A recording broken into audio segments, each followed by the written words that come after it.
Welcome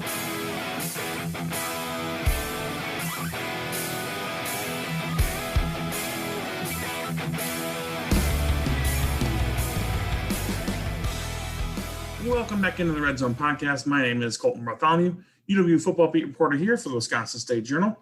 And I am solo right now for this intro, but I will be joined today by Todd Milewski, our hockey and everything kind of beat reporter here for the State Journal. And then after that, Abby Schnable, our new men's basketball beat reporter. With Todd, we talk about Cole Caufield's great run here in the postseason for the Montreal Canadiens. Hopefully by the time you guys hear this, the Canadiens are still alive and Cole Caufield's still playing. We'll see how that goes.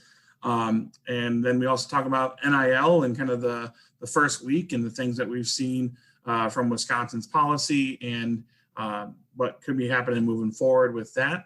And then we talk with Abby about, joining the team here at the State Journal, becoming the Badgers men's basketball beat reporter. Jonathan Davis with the U19 team out in Latvia for the FIBA World Cup. We talk a little bit about her covering a NASCAR race for the first time. So lots of stuff with Abby as well. So a great podcast on deck for you. We'll be right back with it after this. All right. We are back with Todd Milewski, fresh off a little bit of time off for first time in a long time for Todd. Todd was on a long time grind there. Finally got a little time off. Todd, how are you feeling? I'm feeling much better now. Yeah. It felt like it was just like, man, one thing after another. Then I realized I was looking back while I was off for a few days. It's like, yeah, it did just kind of like kept coming in waves, everything we were doing between, the seasons we cover and then athletic director and NIL and everything that happened during the quote unquote off season. Yeah, it's been a bit of a grind, but yeah, ready to go again now. And I mean, even though you were taking some time off, I know you were watching the NHL playoffs, Stanley Cup playoffs. Cole Caufield is kind of becoming, obviously it's a story here because we're in Wisconsin where he played, but he's been kind of a national story for a kid who's in a rookie season and his team is depending on him significantly in these playoffs. And, unfortunately with the timing of this recording, we might be talking about the Stanley Cup final and it could be over by the time you hear this Thursday morning. But I wanted to talk to you about Caufield because I saw your tweet the other day. He's got 12 points in the playoffs now.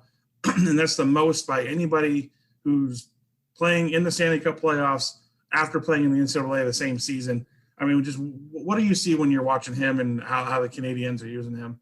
Well, I think it's just, and we see this in a lot of ways in a lot of different sports. It doesn't have to be hockey, but everyone looks for a breath of fresh air, especially when the deeper you get into a season, right? And I think that's really what Caufield has been for Montreal and to some extent the league. You've seen a lot of, social promotion of Cole Caufield as, they show him smiling a lot. They show him how much he's enjoying the game and how much he's enjoying being there. And that's big for a league that, let's be honest, has struggled to connect with younger people. And to show a 20-year-old kid, you still use the word kid, he's not a kid, but compared to the rest of the league, he is. A 20-year-old player come in, have the impact that he's had, not necessarily just in the scoring, even though that's noteworthy too, but just in having that kind of let's shake things up a little bit kind of attitude. I think it's something that can be really valuable, not just for him, his team, but for hockey as it goes into a new era coming in next season with going back to ESPN, going to Turner, having these new contracts for TV that are coming in. I think the NHL is going to latch onto that and see him as one of those guys. And especially since he's in a market like Montreal, it's just hockey rabid, kind of like the Packers are here, and just maybe to distill a little bit more. I think that's going to be super valuable to the NHL going forward to have those kind of players. And obviously he's got to produce to make it happen, but we've seen that, you challenge him, he's going to produce. And so I think that's something we'll be watching for the next decade plus probably. Yeah, you make a fantastic point because I think for a long time, part of what has hurt hockey is that because ESPN didn't have any television involvement in putting hockey on, they didn't really have that much incentive to talk about hockey. And, people have complaints about ESPN left and right, but they're still number one. They're still they're on every bar, they're at every airport. Like ESPN just kind of a ubiquitous thing. And when you're not talking about hockey at all, it's going to kind of disconnect the sport with a segment of people that may, catch an interest or see something that on ESPN that might draw them in.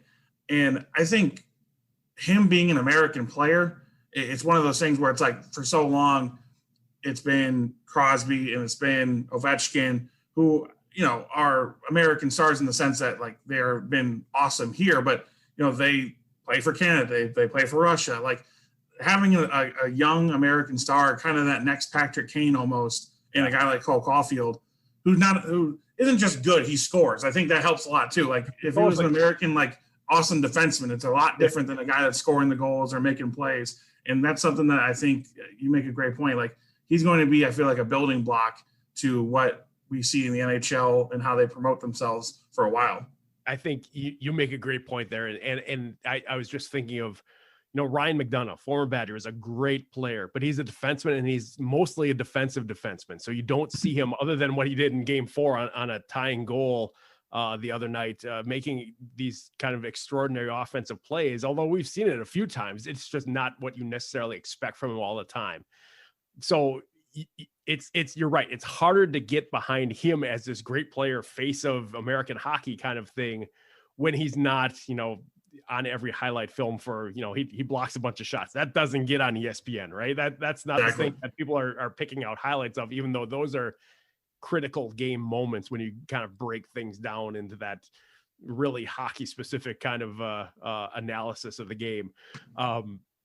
And so, yeah, we've seen guys, TJ Oshie has been a face of American hockey for a while, especially after what he did against Russia in the shootout, whatever Olympics, 2014, whatever Olympics that was. Those are all kind of blending together in my head. It's been so long.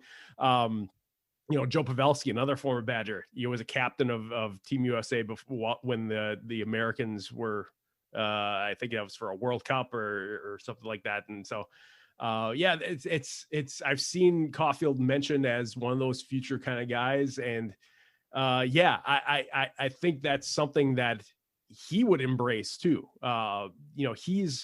He came up through the national team development program. He knows what it's like to play for the US. He's done it a couple times in the World Juniors. Now he did it as a U18 player. I think, it might not be a 2022 thing for him going to the Olympics. I think he's still a little young.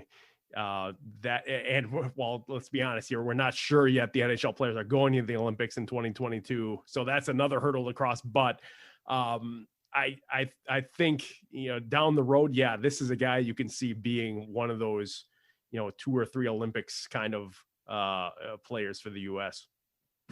And we talk about him being the scorer, but when you look at the Stanley Cup final, he's got 3 assists, including one in overtime in Game 4 there that kept Montreal alive. And I think one of the things that's just sticks out about him, even like a lot of times I watch hockey on my second screen, the guy on mute, you can just see it's like everybody else is in slow motion. He's flying. And maybe it's because he's younger and hasn't played as much of a season, so he's not as broken down. But the level of the speed change that he brings to the ice, you can tell that's what Montreal loves about him when they bring him off, or because he's playing second, third line most of the time, and that changes of pace that he can bring, and that's how he was able to stay in front of the net. He beat everybody to the spot and kept the puck alive for Montreal to score that goal. It's one of those things that you can't really teach it. You either have it or you don't. That speed on your skates, and it's cool to have a guy like that be able to show that this early in his career at the pro level. I mean, you saw it in college. He was, one of the best skaters out there and the fastest skaters out there, but to do it at the pro level is pretty remarkable. Yeah. And I was just reading something, story by The Athletic about Martin St. Louis, who played for Tampa for a lot of years as a Hall of Famer.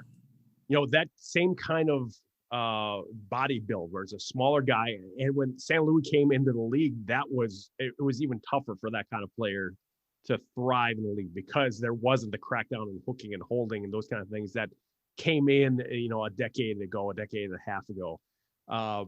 So it was a lot tougher for him than it is now, but he did kind of, show the path of, this is what smaller guys can do in this league. And we've seen so many people follow in those footsteps.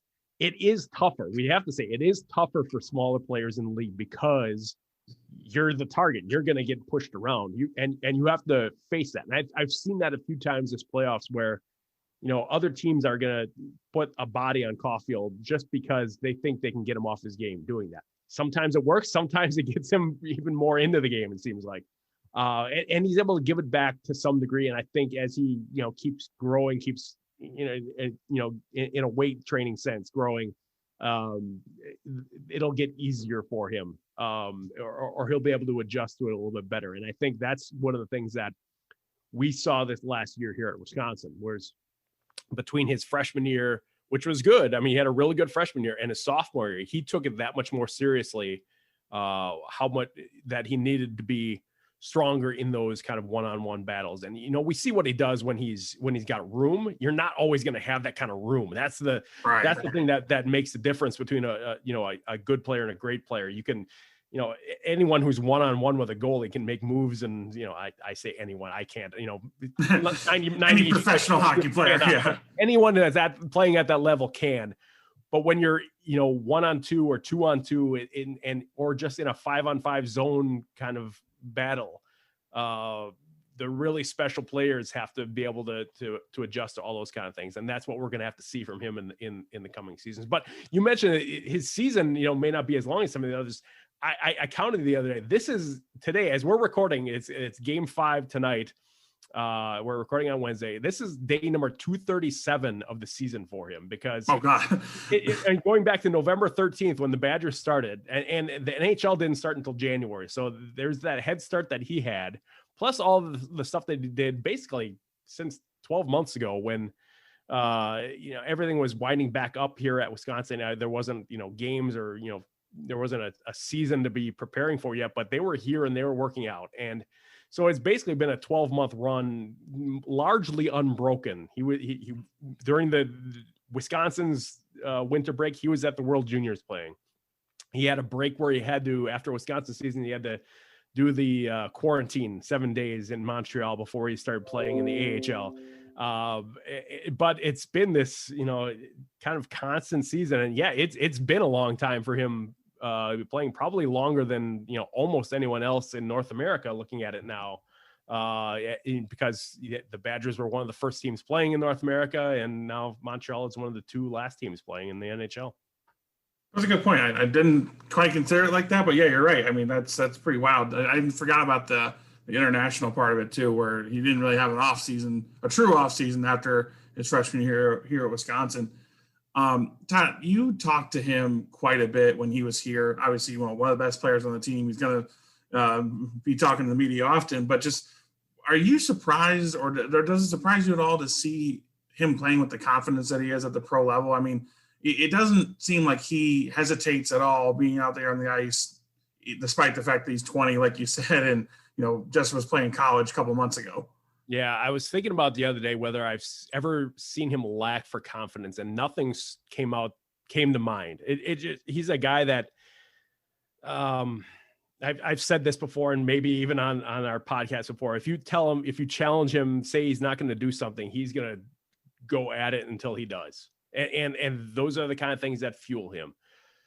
And so I think that some of this is he's been told so many times in his life, it's not going to work for you playing this way in the NHL or something like that. And he's out here showing people, look, you're wrong. I can do this. I'm 5'7", I'm 5'7" and 3/4, whatever the last measurement was.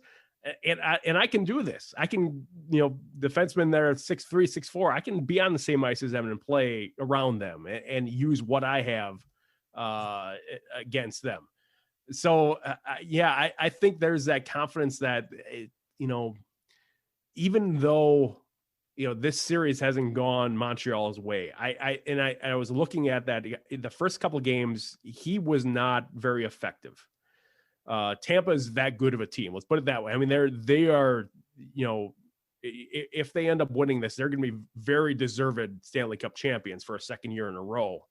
But I look at the way Caufield has adjusted kind of through games 3 to 4 was really the thing to me. I saw out of him in game 4 more of a little bit of what we saw this season at Wisconsin, where, he was able to,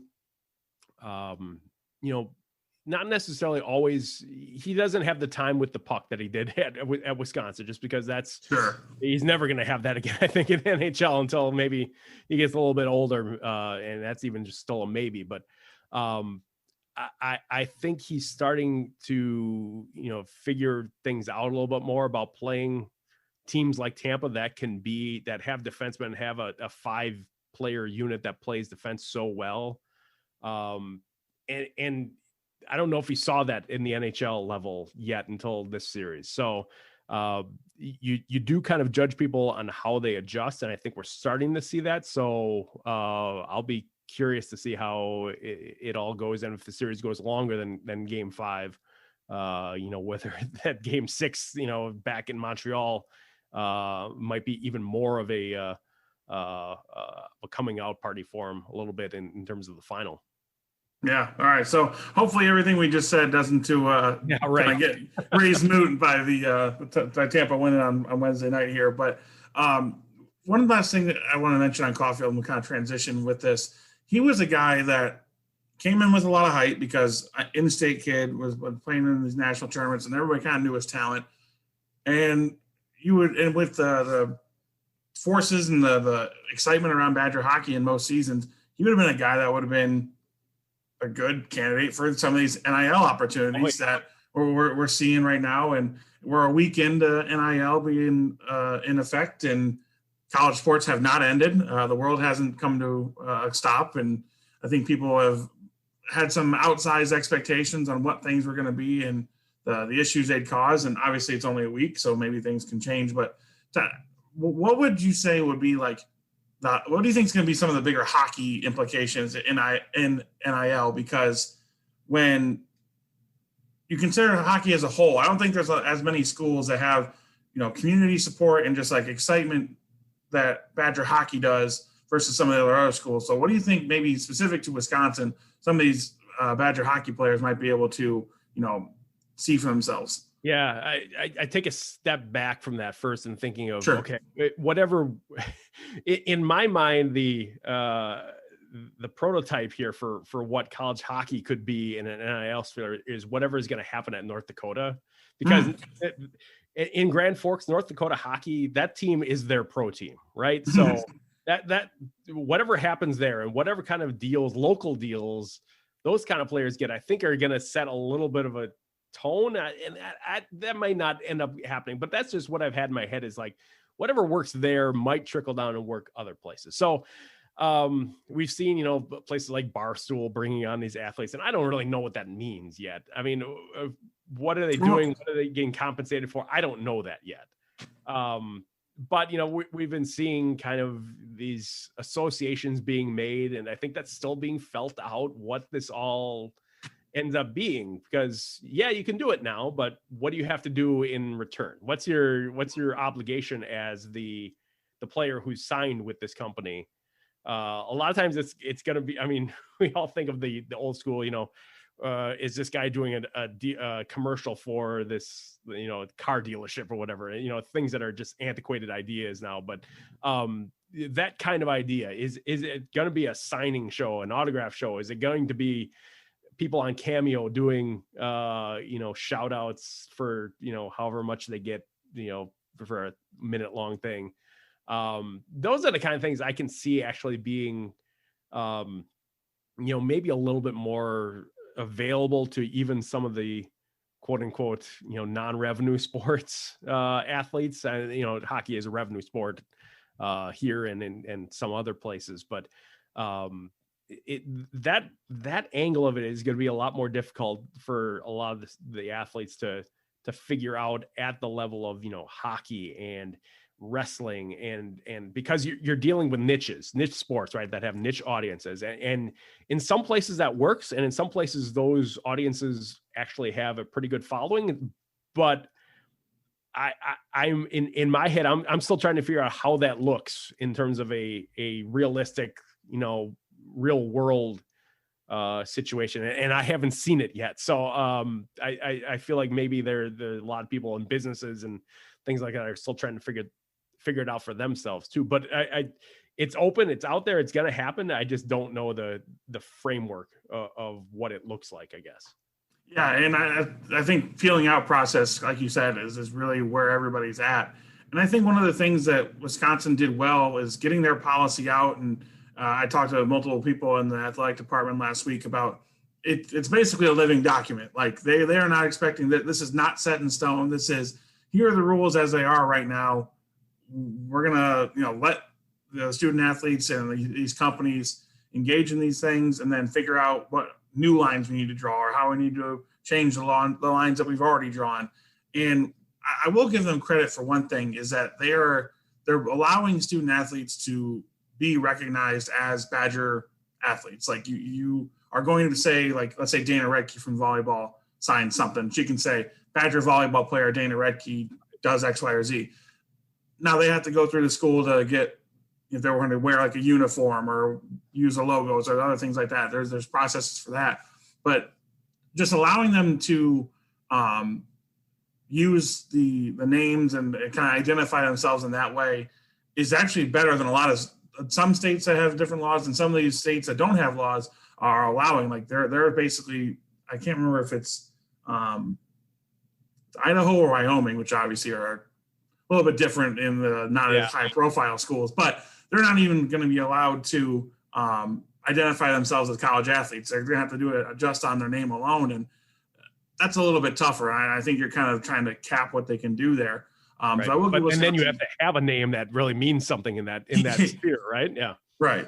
So I'll give Wisconsin credit there. And I do think your point on like kind of the niche sports and kind of figuring out some of those, the non-revenue athletes points is interesting, because we've seen already in this NIL space, like, Derek King, the quarterback from Miami, has signed some big deals, but like the three biggest earners so far are a gymnast, two women's basketball players, and I believe she's a track and field runner from Oregon, have signed these massive deals.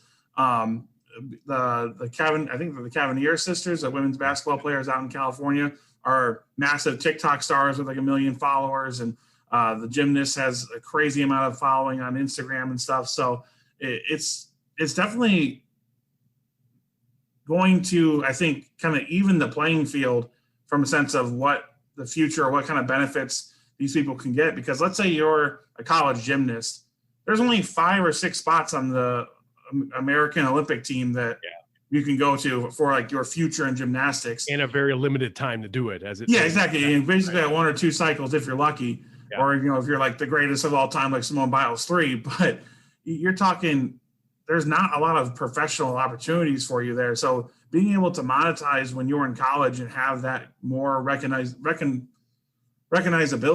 I guess would be the word, and kind of the stage is a really important thing, because by the time that you're out of college in some of these sports, you're done in sports. Like you're moving on. And I know that's a case for even football or basketball and hockey and stuff, but allowing these kids to kind of profit off of that, I think, is a good step and really kind of sets them up for their future. And that's what, they always talk about what they're trying to do at the college level in sports, right? Is set them up for, their lifetime. And that's a step to it.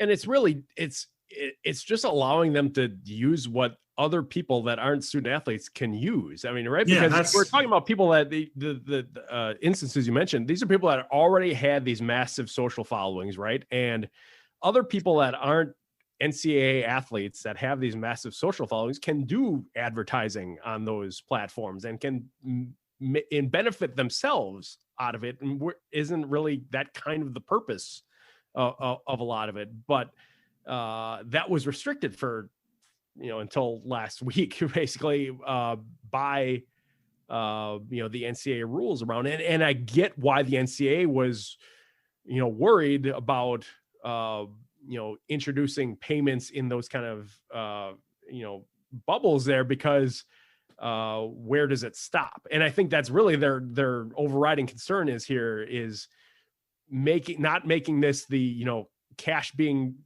handed out at the end of the bowl game on the field, being a legal thing for performance instead of for, what they're doing in their own branding and marketing.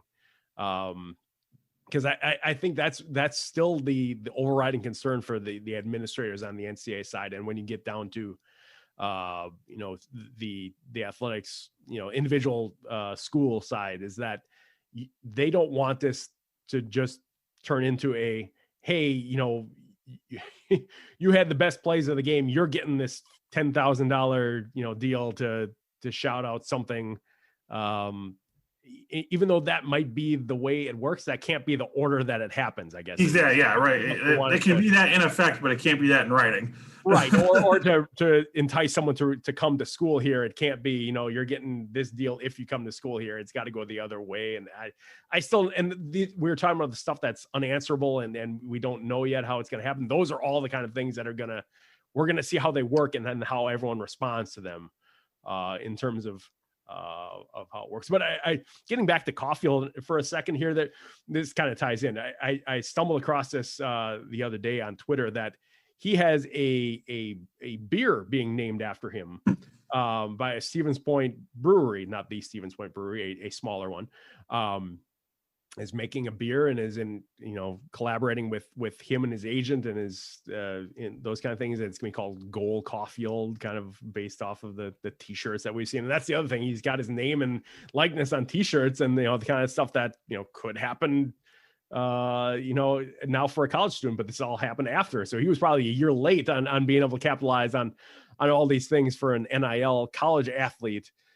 But it just struck me as, okay, here's a guy that definitely could have cashed in on all this. And one of the things we're seeing is that he's 20 years old. He's getting a beer named after him. He can't legally drink it here in Wisconsin until next January. But that just kind of tells you a little bit of what what's out there for. And I think that I don't even know if that would have been allowable under NIL stuff here at Wisconsin, because our alcohol deals. Yeah, that's one of the interesting things that jumped out to me the first time I read the policy, was that alcohol deals aren't specifically banned for athletes, but they have to get an additional scrutiny that other ones wouldn't by the UW. I think it's like vice chancellor of something. Which is weird because the UW chancellor's office doesn't allow alcohol advertising for the athletic department, right? So, right.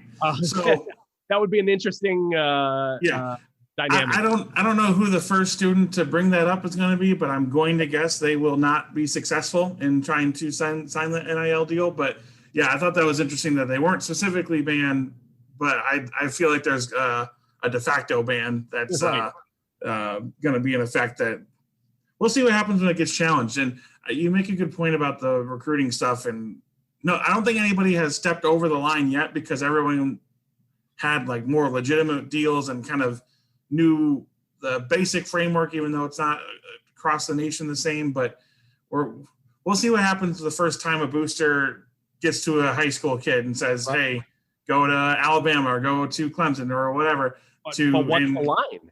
Yeah, what's the line in your state versus in my state, or at my school versus at your school? That's the thing that has to be frustrating for administrators, is that I can't compare what my rules are with what even a team in my same conference, a different team, are, because they're under different laws or under different school regulations, since the NCAA passed the buck again to figure things out for themselves in the interim.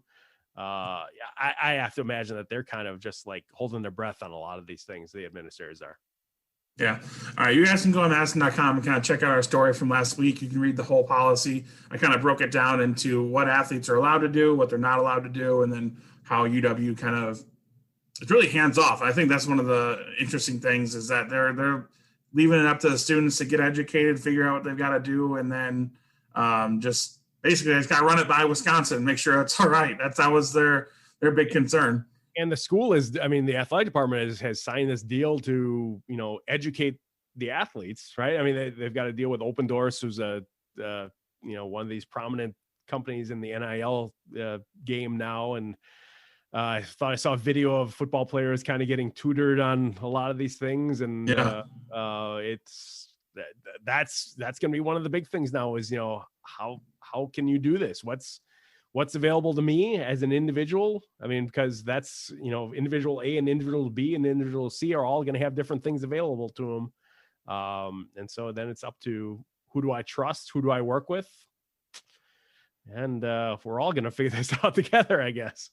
For sure. Where's our marketing, by the way? Hey, do we have one? Do you have one for the podcast here? Or what? No, we need to. Yeah.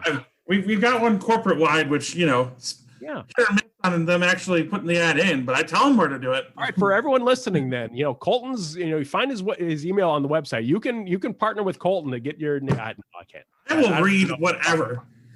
I am Ron Burgundy. I will read whatever copy you want to send in if you pay us. All right, Todd. Well, thank you so much for jumping on here, giving us some perspective, and we will talk again soon. Yeah, you bet. Thanks. All right, we are back with Abby Schnable, our new Badger men's basketball beat reporter to the State Journal, madison.com. Abby, thanks for joining the show. Of course. Thanks for having me, Colten. Yeah, absolutely. All right, so before we start with anything basketball-wise or about you, and that's kind of why I want to have you on, I want to hear about going to this NASCAR race, because you wrote a couple of fun stories from up there, Road America this weekend, and I've never been to a NASCAR race, so I want to hear about it. Yeah, it was a great experience. When Kevin and Rachel, our editors, told me that on my very first day that I was going to a NASCAR race, I had no idea what to expect. That was not only my first in-person NASCAR race, but the first NASCAR race I had ever seen. So it was Sure. It was kind of jumping right into the deep end, but it was so cool, like walking down the pit, walking into the garage, getting to meet some of the guys I had interviewed earlier in the week. Such a unique experience, something that like I probably would have never done had I not been assigned to do it, but I would definitely go again because I thought basketball fans were pretty intense, but these NASCAR fans, they know exactly what they're talking about, and they are so passionate about the sport, and I loved it. Yeah, I don't think there are any passive NASCAR fans. You're either all in or you're just kind of like, it exists. Yeah, and I saw that. I mean, walking from the media center to the pits, some people have access to the pits. Some fans, like if they have a VIP pass, they can go into the pit, by the pits, into the garage. It's so weird because in no other sport do you see the fans like getting that close. But right. it was so funny seeing them like speed walking, trying to get to the garages and trying to get to the pits to talk to people. Before like they started really getting into the race. I'd never seen anything like it. Yeah, for sure. And it's kind of funny because like I'm sure all because that's a sport where it's kind of like a traveling circus. They all are moving around. They're not in their own cities. They all move around together. So I'm sure even though there are rivalries and all that type of stuff, everybody knows each other. They're with each other all year round. I'm sure it's a kind of insular community to kind of get to know a little bit. Yeah, you see people who like are from completely different states and they're like, oh, hey, I haven't seen you in so long because you weren't at this race. And it's just like, I mean, it's so cool that they just travel to as many races. I know a lot of the Midwestern fans will go to as many Midwestern like tracks as they can. So like the Kansas City Speedway, the Chicagoland track, all of those. And so it was really cool to get to talk to some of the fans and just see like how much they love it, because it's not a sport I ever like really watched growing up. Yeah, it's not anything I ever did. And so seeing these people who have been watching it since they could like watch TV was really cool. Yeah, no, absolutely. All right, we'll jump into some Badger basketball here. A little bit of a slow time for Badger basketball. Recruiting is going on. It's kind of all behind the scenes at the moment. And one of the cool things that's happening though with Jonathan Davis out in Latvia with the U19 team. I know you've been watching all these games. Team USA's 3-0 in pool play. Moved on to the elimination rounds here. They're actually playing Korea. But probably by the time you guys hear this, the game will be over. So what's been your kind of take on the way Davis has played and this U19 team in general? So this is the first time I've really like watched Davis play, like just to watch Davis, because I up until this point I hadn't watched a lot of UW. I went to Loyola, so most of my time was watching Loyola basketball. So I have seen him play because Wisconsin and Loyola played last year, but I was watching the Loyola guys trying to keep track of what they were doing. I mean, if you've read any of the stories, he's not scoring a lot, which he doesn't need to with the way that his teammates are scoring. But what I've noticed is that he's such a good teammate. And I don't know if this translates onto the court during regular season, because like I said, I haven't really seen him yet. But he is all about passing the ball, all about getting the ball to the person who can make the best shot, being in the good spots. And like, he's really good at the intangibles. And so writing these stories are difficult because I'm supposed to write about what Davis is doing, and his stat sheet isn't showing much, but when you're actually watching, he's doing a lot. Yeah. And I think that's a fair way to put it, because I think doing those small things is what gets him on the court and got him on the court as a freshman for Greg Garden and the Badgers this year. It's weird, though, because I think this is the first time, because I covered him in high school because I was in lacrosse when he was there as well. I think this is the first time I've ever seen him like kind of acknowledge, hey, I might not be the best player on this team. And that's just kind of how he's always been, like mentality-wise. But I think he kind of sees like, maybe I'm not, and I'm not going to try to force the issue. And it's just kind of weird, or weird is not the right word, a little different seeing him play in a more facilitator role. And, you know, we'll talk about it in a little bit here, but with the way this Badger team's shaping up, like he's going to have to be a little bit of both. He's going to have to probably be the primary scoring option and a little bit of that facilitator, because he's going to have the ball in his hand so much. Well, I remember when I was looking at their roster and the stats from last season for the first time after I'd gotten the job, and seeing like, oh, who's coming back, who's not. And I mean, him and Davison were like they were the top scorers, but they weren't even in the top 3. Right. So I definitely think it'll be interesting, like seeing him be this facilitator. It's obvious he can shoot. He hasn't been shooting. Like, it's not that he hasn't been making shots during the World Cup. It's that he hasn't been trying because there are people with better positions. Mm-hmm. It's just so, I mean, I've seen that he can shoot. He was out of the guys left returning this year, that he's second in shooting. And so I think it'll be interesting to see him really try and figure out that rhythm of, how do I be this facilitator? How do I be the shooter? And now that he is different from what you said, he may have to step up and be that like best player kind of role. Right. You guys can watch all these games on YouTube. They air kind of in the middle of the day, so it might be mid-work viewing because they're out in Latvia, like we said. But one of the things that I think he showed last season is that he's a very capable and very willing defender on the outside. He's having a tough time adjusting to the international rules, where it's a lot more touchy on the outside, because he fouled out in, 11 minutes or 12 minutes on Tuesday? So he only played 12 minutes, but he fouled out in the fourth quarter. So like he played the whole game, but he fouled out pretty quickly. Yeah, and I could see the frustration building with him, because like the stuff he was doing is typical kind of physical on the initial drive, and then you have to let off. But that first touch, he kept getting called for, and he was kind of looking at Jamie Dixon, the U19 team coach, like, well, what am I supposed to do? And he's kind of, I don't know. We're up anyway. It's fine.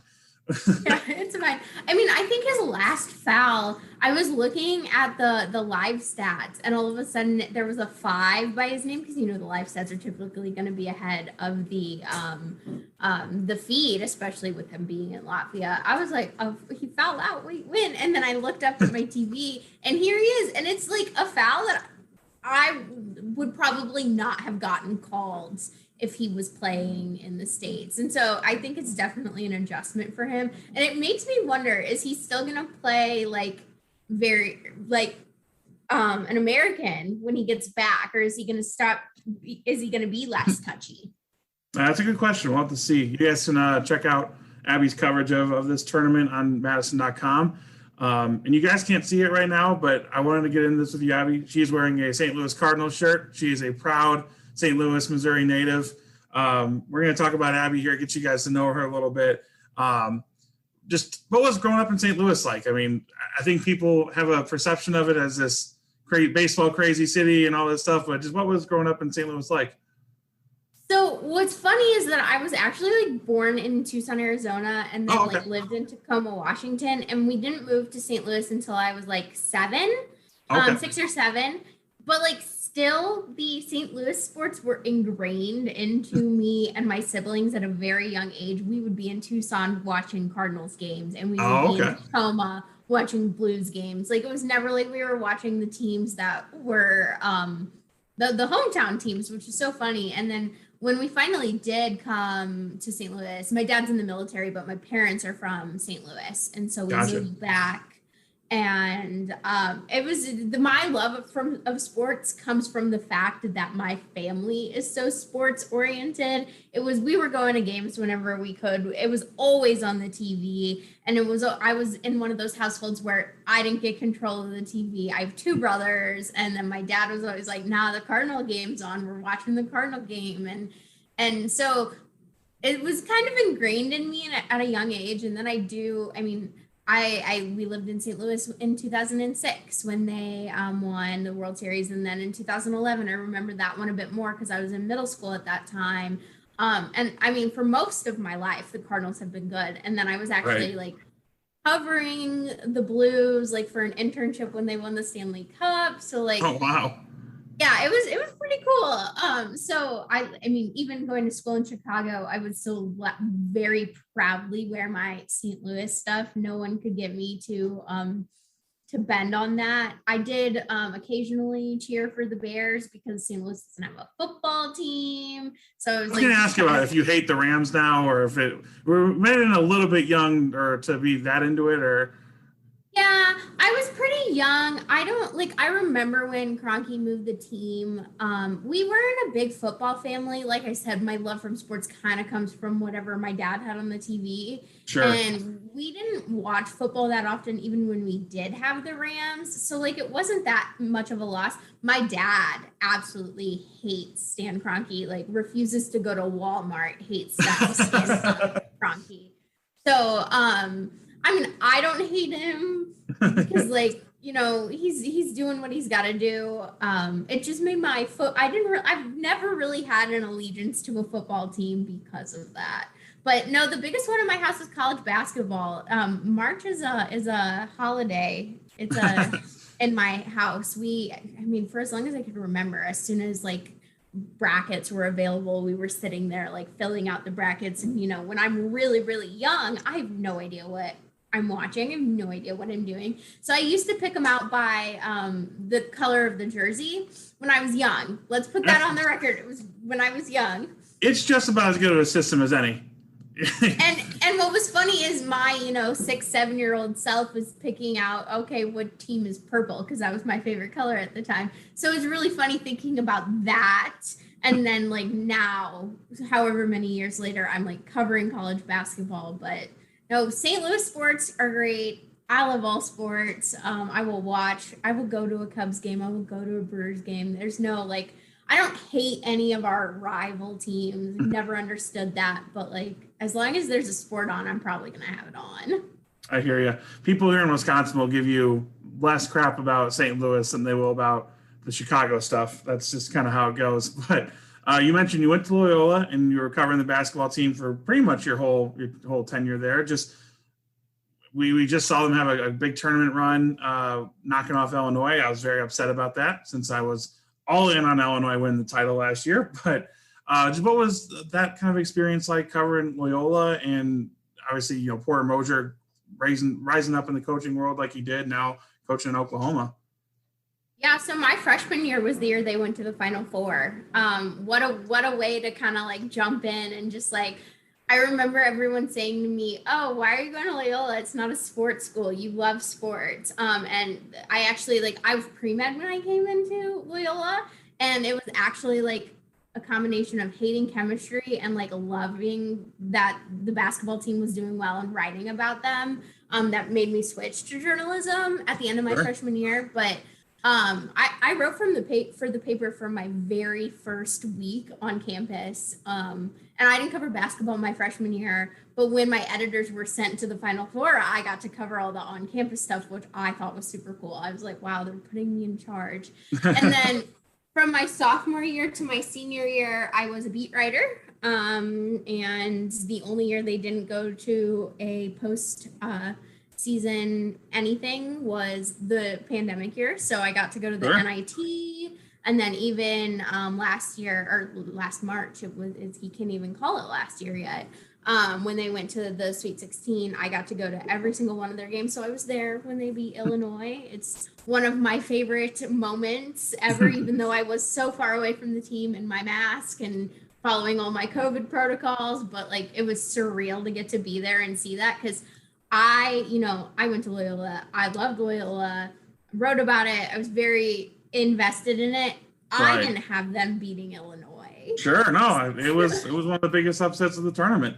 Yeah, and then I was like, oh, well, if they can beat Illinois, they can beat anyone. And then, of course, next week they get knocked out by Oregon State. But no, it was such a cool experience because Loyola's never traditionally been good and never traditionally been a sports school. But like, it was just perfect that my 4 years there were really like their prime, and like getting to see them win or at least get a share of a conference title every single year. Like it just solidified the fact that I wanted to cover college basketball, because even though, some years they didn't do as great. I mean, they still got second. They still had winning season all 4 years it was there. But right. Like, in my head, I was like, March Madness, they don't go to March Madness, they're not good. Yeah, so they raised the bar for sure. Yeah, they raised the bar, and it was such a cool experience. And it was just like, yeah, this is what I want to do. I want to cover college basketball. And so now being here, getting to cover a Big Ten team is super exciting. Yeah, absolutely. Abby started a few weeks ago, got moved in here, and I'm looking at her apartment a little bit here. Just what's your opinion of Madison so far? I love it. I've lived in cities most of my life, St. Louis to Chicago, being the ones I remember. And it's beautiful here. I love the weather, even though it's hot right now. But like when I first got here, I remember I left St. Louis in the morning. It was like 100 degrees at like 7 a.m. And I got here and it was like 60. And I was like, open all the windows. This is so great. And I haven't gotten to do a lot of exploring. I've been busy like trying to unpack my apartment. You can see it's not very unpacked yet. We're getting there. Been busy with that, going to NASCAR, writing stories, because a lot big news dropped the day before I started. The day you showed up and put up the tape story, that was unfortunate timing a little bit. Yeah, so I kind of jumped in like head first, and I've been busy, so I haven't gotten to experience anything. I don't understand the obsession with cheese curds, but I do like them. I'll give you that. That's a fair. Biggest take. I don't really get it. I would say it's just the state product. I think it's just it's like Spotted Cow. There's heavy debates on Spotted Cow beer. Some people love it, some people don't. And it's like, I think it's just because it's Wisconsin identity. I'm trying to, before basketball and football season gets started, I'm trying to like go out and do more things. So like, I'm going to try and hit State Street. I've been there, but I haven't really like explored. I went to Ian's Pizza last week, which was great.